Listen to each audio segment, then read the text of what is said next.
Step 1. Find the little 8 rubber protectors and stick them to your CPU holder, like this. Step 2. With protectors in place, gently lay the holder over your CPU.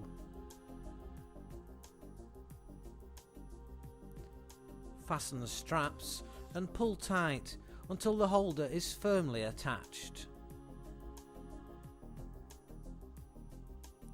Step 3. With the holder secure, measure the relationship and distances between the 4 screw holes.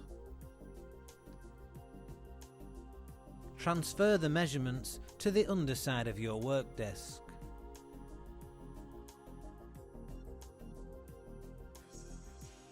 You're now ready to drill small pilot holes.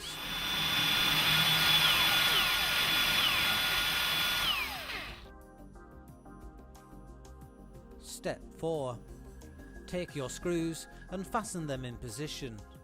Remove the bracket from the CPU and attach to the underside of your desk. Screw tight and finally reattach your CPU.